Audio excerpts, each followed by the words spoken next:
एक बार भगवान शिव ने पार्वती जी को उनके पूर्व जन्म का स्मरण कराने के उद्देश्य से इस व्रत के महात्म्य की कथा कह रही थी। श्री भोले शंकर बोले, हे गौरी, पर्वतराज हिमालय पर स्थित गंगा के तट पर तुमने अपनी बाल्यावस्था में 12 वर्षों तक अधोमुखी होकर घोर तप किया था। इतनी अवधि तुमने अन्न ना खाकर पेड़ों के सूखे पत्ते चबाकर व्यतीत किए। माघ की विकराल शीतलता में तुमने निरंतर जल में प्रवेश करके तप किया। बैसाख की जला देने वाली गर्मी में तुमने पंचांगनी से शरीर को तपाया। श्रावण की मूसलाधार वर्षा में खुले आसमान के नीचे बिना अन्न जल ग्रहण किए समय व्यतीत किया। तुम्हारे पिता तुम्हारी कष्ट साध्य तपस्या को देखकर बड़े दुखी होते थे। उन्हें बड़ा क्लेश होता था। तब एक दिन तुम्हारी तपस्या तथा पिता के क्लेश को देखकर नारद जी तुम्हारे घर पधारे। तुम्हारे पिता ने हृदय से अतिथि सत्कार करके उनके आने का कारण पूछा। नारद जी ने कहा, गिरिराज, मैं भगवान विष्णु के भेजने पर यहाँ उपस्थित हुआ हूँ। आपकी कन्या ने बड़ा कठोर तप किया है। इससे प्रसन्न होकर वे आपकी सुपुत्री से विवाह करना चाहते हैं। इस संदर्भ में आपकी राय जानना चाहता हूँ। नारद जी की बात सुनकर गिरिराज गदगद हो उठे। उनके तो जैसे सारे क्लेश ही दूर हो गए। प्रसन्न चित्त होकर वे बोले, श्रीमान, यदि स्वयं विष्णु मेरी कन्या का वरण करना चाहते हैं तो भला मुझे क्या आपत्ति हो सकती। वे तो साक्षात ब्रह्मा हैं। हे महर्षि, यह तो हर पिता की इच्छा होती है कि उसकी पुत्री सुख संपदा से युक्त पति के घर की लक्ष्मी बने। पिता की सार्थकता इसी में है कि पति के घर जाकर उसकी पुत्री पिता के घर से अधिक सुखी रहे।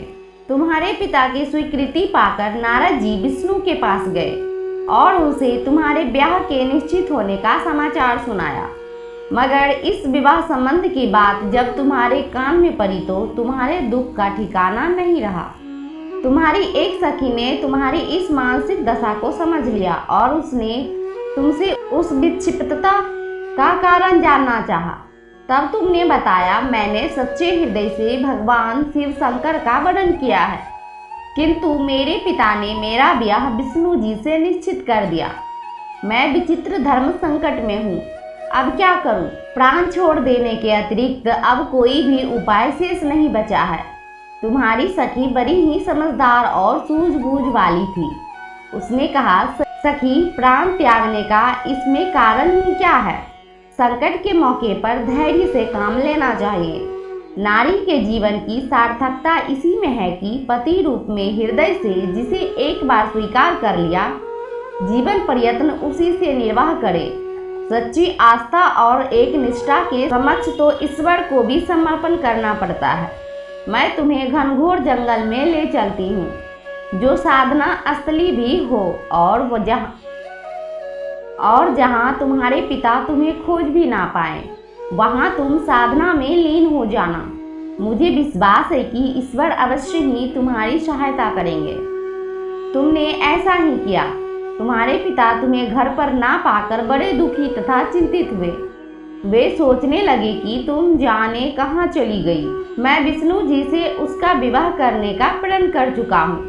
यदि भगवान विष्णु बारात लेकर आ गए और कन्या घर पर ना हुई तो बड़ा अपमान होगा। मैं तो कहीं मुंह दिखाने के योग्य भी नहीं रहूँगा। यही सब सोचकर गिरिराज ने जोर शोर से तुम्हारी खोज शुरू करवा दी। इधर तुम्हारी खोज होती रही और उधर तुम अपनी सखी के साथ नदी के तट पर एक गुफा में मेरी आराधना में लीन थी। भाद्रपद शुक्ल तृतीया को हस्र नक्षत्र था। उस दिन तुमने रेत के शिवलिंग का निर्माण करके व्रत किया। रात भर मेरी स्तुति के गीत गाकर जागी।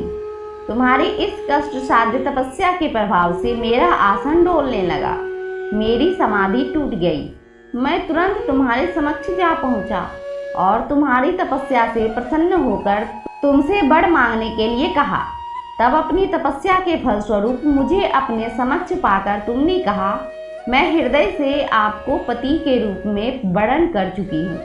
यदि आप सचमुच मेरी तपस्या से प्रसन्न होकर आप यहाँ पधारे हैं तो मुझे अपनी अर्धांगिनी के रूप में स्वीकार कर लीजिए। तब मैं तथास्तु कहकर कैलाश पर्वत पर लौट आया। प्रातः होते ही तुमने पूजा की समस्त सामग्री को नदी में प्रवाहित करके अपनी सहेली सहित व्रत का पारण किया। उसी समय अपने मित्र बंधु व दरबारियों सहित गिरिराज तुम्हें खोजते खोजते वहां आ पहुँचे और तुम्हारी इस कष्ट साध्य तपस्या का कारण तथा उद्देश्य पूछा। उस समय तुम्हारी दशा को देखकर गिरिराज अत्यंत दुखी हुए और पीड़ा के कारण उनकी आंखों में आंसू उमड़ आए थे। तुमने उनके आंसू पोंछते हुए विनम्र स्वर में कहा, पिताजी, मैं अपने जीवन का अधिकांश समय कठोर तपस्या में बिताया है।